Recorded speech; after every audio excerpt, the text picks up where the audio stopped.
मेरो प्रकृति चाहिँ वात पित्त प्रकृति। अनि मेरो प्रकृति चाहिँ वात प्रकृति हो। र मेरो प्रकृति चाहिँ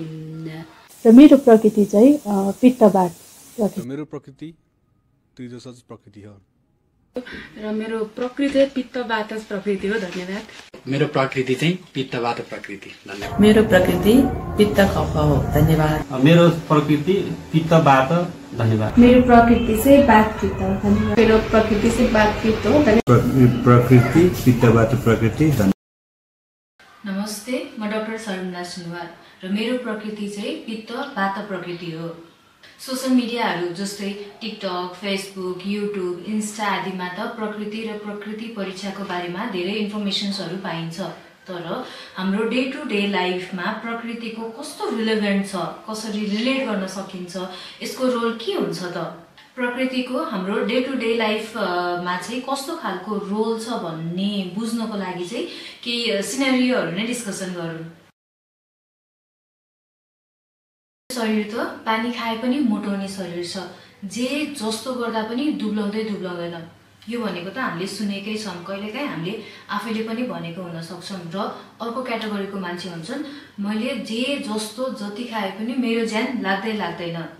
र तेस्रो क्याटेगोरीको मान्छे चाहिँ कस्तो हुन्छन् भने मजाले खायो भने मोटाउने र एक दुई दिन खाना मिस भयो भने चाहिँ उनीहरूको वेट लस गर्न सजिलो हुने पनि हुन्छन्। हामीले फर्स्ट मान्छेसँग इन्टरेक्सन भनेको चाहिँ जहिले पनि फिजिकल बेसिसमै हुन्छ। फिजिकल लेभलमा चाहिँ एनालाइसिस हुन्छ, को मान्छे मोटो छ, को मान्छे पातलो छ, उसको फिजिक कस्तो छ भन्ने एनालाइसिस चाहिँ हुन्छ। र यो सबै भेरिएसन्सहरू किन भइरहेको छ त? सबै मोटोपनहरू घटाउनु नै पर्छ त? मैले यो इक्जाम्पल दिइरहँदा तपाईँको दिमागमा पक्कै पनि कोही न कोही मान्छे आउँछ नै आउँछ। हामीले हाम्रो लाइफमा पक्कै पनि त्यस्तो मान्छेहरू भेटेको छौँ जो चाहिँ हरेक कुराहरू चाँडो गर्छ, हाइली इनर्जेटिक हुन्छ। जस्तै बोल्दा पनि एकदमै चाँडो बोल्ने, कहिलेकाहीँ त बोलेको राम्रोसँग बुझ्न पनि बुझ्दैन र केही कुरा भन्नु पर्दाखेरि एकदमै हात खुट्टाहरू चलाउने, एकदमै एक्सप्रेस गर्नुपर्ने, खाँदाखेरि पनि चाँडै खाने, हिँड्दापरि पनि चाँडै हिँड्दै, सबै कुरो चाहिँ चाँडै गर्ने। सिम्पली भाषामा भन्नु पर्दाखेरि एक ठाउँमा टिकेर बस्न नसक्ने मान्छे। अर्को व्यक्ति कस्तो पनि हुन्छन् भन्दाखेरि जो चाहिँ एक ठाउँमा बसिसकेपछि उसलाई उठाउनलाई धेरै नै गाह्रो हुने, सबै कुराहरू चाहिँ एकदमै स्लो पेसमा चाहिँ गर्ने, खाँदाखेरि पनि बिस्तारै खाने, कुरा गर्दाखेरि पनि बिस्तारै गर्ने, के कुरा सोध्यो भने 1 घन्टा लाएर रिप्लाई गर्ने।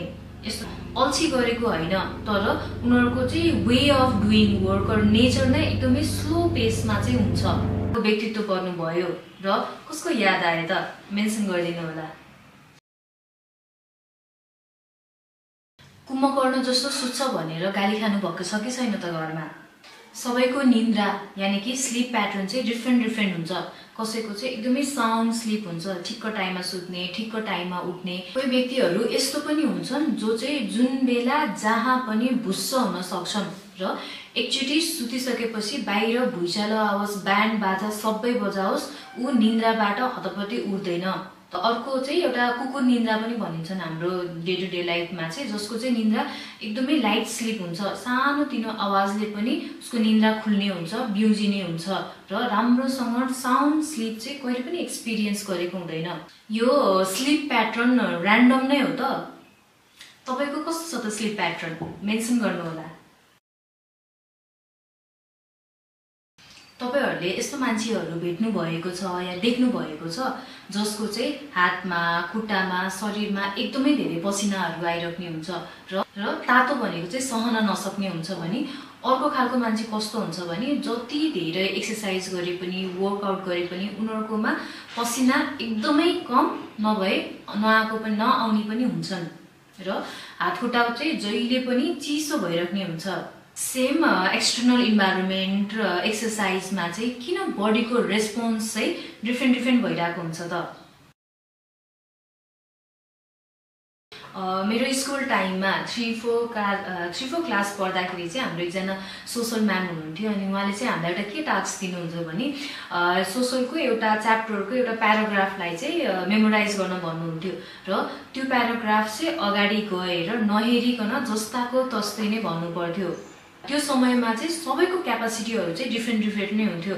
कसैलाई चाहिँ छोटो समयमै याद हुने र छोटो समयमै बिर्सिने हुन्थ्यो भने कसैलाई चाहिँ छोटो समयमै याद भइहाल्ने र याद भएको कुराहरू चाहिँ अलिक लामो समयसम्म चाहिँ याद भइराख्ने हुन्थ्यो भने अर्को मान्छेहरू हुन्थ्यो जसलाई चाहिँ याद हुनलाई अलिक धेरै नै टाइम लाग्ने, तर एकचोटि याद भइसकेपछि चाहिँ त्यो धेरै नै लामो समयसम्म याद भइराख्ने हुन्थ्यो।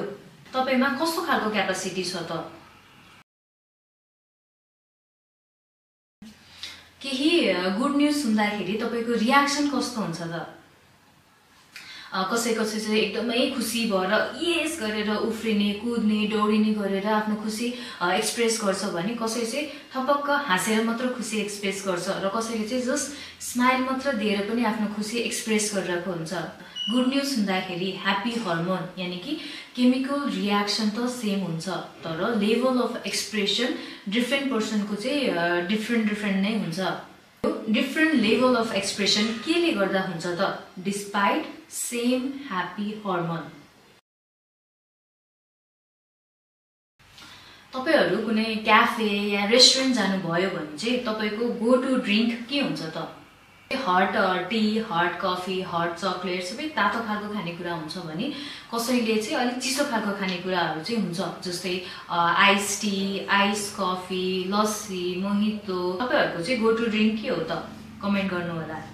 मलाई कहिले फुड क्रेभिङ भएको छ हुन्छ नि, कहिले काहीँ चाहिँ मलाई अलिकति गुलियो खान मन लागेको जस्तो हुने, कहिले अमिलो खान मन लागेको जस्तो हुने, कहिले पिरोको क्रेभिङ हुने। हामीलाई डिफ्रेन्ट टाइममा चाहिँ डिफ्रेन्ट फुड क्रेभिङहरू चाहिँ भइरहेकै हुन्छन्। किन हुन्छ त फुड क्रेभिङ? फुड या ड्रिङ्कको प्रिफरेन्स भनौँ, चोइस भनौँ, क्रेभिङहरू यो किन सबैलाई डिफ्रेन्ट नै भइरहेको हुन्छ त? यो पोइन्ट चाहिँ स्पेसली फिमेलहरूको लागि है, PMS यानि कि प्रिमेन्स्ट्रुअल सिन्ड्रोम या महिनावारी हुनुभन्दा अगाडि चाहिँ हामी सबैले केही न केही स्पेसिफिक खालको सिम्पटम्सहरू चाहिँ एक्सपिरियन्स गरेका हुन्छौँ होइन। जस्तै धेरैमा देखिने भनेको चाहिँ फेसियल एक्नीहरू, पिम्पलहरू चाहिँ देखिन्छ। अनि कसैलाई चाहिँ एकदम एक्सट्रिम पेन हुन्छ, ब्याक पेन हुन्छ, थाई पेन हुन्छ भने कसैलाई चाहिँ यदि याद गर्नुभएको भए कन्स्टिपेसन्स भएको हुन्छ, डायरिया भएको हुन्छ, कसैलाई मुड स्विङ्स हुन्छ, फुड क्रेभिङ हुन्छ, इरिटेसन्सहरू चाहिँ भइरहेको हुन्छन् र कसैलाई केही नहुने पनि हुन सक्नुहुन्छ। पिरियडको टाइममा फिजियोलोजिकल चेन्जेसहरू, हर्मोनल चेन्जेसहरू, मेकानिजम्सहरू सबै नै कन्स्ट्यान्ट या सेम नै रहन्छन्, तर डिफ्रेन्ट फिमेलमा डिफ्रेन्ट PMS प्रेजेन्टेसन्स किन हुन्छ त? तपाईहरुको चाहिँ प्रिमेन्स्ट्रुअल सिन्ड्रोम या PMS को सिम्पटम्सहरू के छ त? साथीहरू मिलेर ड्रिङ्क पार्टी त गर्नु पक्कै पनि भएको होला, या नगर्नु भएको भए अरूले गरेको त पक्कै पनि देख्नु भएको होला। र पार्टीमा सबैजनाले एकदमै टल्ली भएर खाइसकेपछि हामीले तीनटा खालको पियकरहरू स्पेशली देख्छौँ। फर्स्ट पियकर चाहिँ कस्तो हुन्छ भने हाँस्ने, गाउने, नाच्ने, एकदमै एक्साइटेड हुने खालको हुन्छ भने सेकेन्ड क्याटेगोरीको पियकर चाहिँ कस्तो हुन्छ भने खाइसकेपछि झन्किने, रन्किने, सनक्क हुने र फाइटलाई चाहिँ ट्रिगर गर्ने खालको हुन्छ, झगडा गर्ने खालको हुन्छ भने थर्ड क्याटेगोरीको पियकर चाहिँ कस्तो हुन्छ भने आइदर रुने और थपक्क एक ठाउँमा बस्ने या सुत्दिने खालको हुन्छ। ड्रिङ्क त सेम हुन्छ, तर हरेक व्यक्तिलाई खाइसकेपछि लाग्ने या लागेको टाइममा देखिने तपाईहरु कस्तो खालको पियकर हुनुहुन्छ त? यहाँ भनिएका सिनारियोहरू, way of life, pattern, capacity, preference, choices, बडीको रेस्पोन्स, रिफ्लेक्स आदि चाहिँ सबै डिफ्रेन्ट छन् हरेक डिफ्रेन्ट इन्डिभिजुअलमा, despite the same external environment and internal physiological and chemical changes. This is where Prakriti plays its major role. प्रकृतिले चाहिँ हामी सबैलाई युनिक बनाउँछ। प्रकृति भनेको के हो त? र प्रकृति परीक्षा गर्नु किन आवश्यक छ त?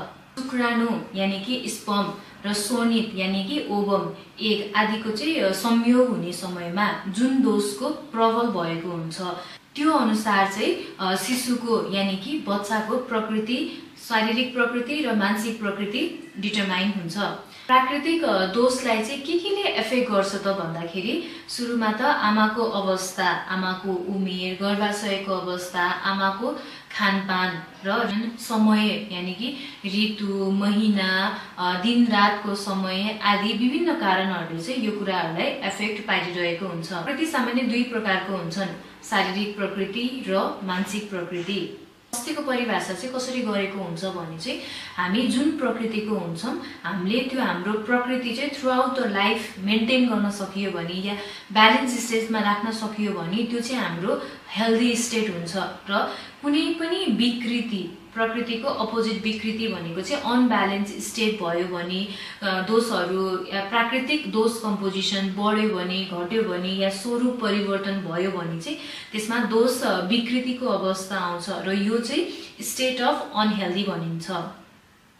किन आफ्नो प्रकृति थाहा पाउनु जरुरी छ त? पर्सनलाइज हेल्थ प्लानिङ गर्नको लागि हामी एज अ इन्डिभिजुअल चाहिँ डिफ्रेन्ट छौँ, हाम्रो चोइसहरू डिफ्रेन्ट छ, हाम्रो बडीली रियाक्सन डिफ्रेन्ट छ, सबै कुरो डिफ्रेन्ट छ। त्यही भएर हाम्रो हेल्थ प्लानिङ पनि हाम्रो आफ्नो प्रकृति अनुसार चाहिँ हुनु पर्यो। चाहिँ पर्सनलाइज डाइट एन्ड लाइफस्टाइलको के हुन्छौँ त्यो सोसियल मिडियाहरूमा हेल्दी ह्याबिट, हेल्दी लाइफस्टाइल भनेर यति धेरै भिडियोहरू देखेको छौँ र हामी चाहिँ हेल्दी जस्ट हेल्दी छ भनेर चाहिँ त्यो फलो गर्छौँ। तर सबै खालको हेल्दी ह्याबिट, हेल्दी खानेकुराहरूले हामीलाई सुट गरेको हुँदैन। किन भन्दाखेरि त्यो चाहिँ जेनरलाइज्ड हेल्दी डाइट, जेनरलाइज्ड हेल्दी लाइफस्टाइल छ। तर हामी हेल्दी रहनको लागि चाहिँ हामीलाई पर्सनलाइज डाइट चाहिन्छ, पर्सनलाइज लाइफस्टाइल चाहिन्छ र त्यो चाहिँ के को बेसिसमा गर्न सकिन्छ भन्दाखेरि हाम्रो प्रकृतिको बेसिसमा चाहिँ गर्न सकिन्छ।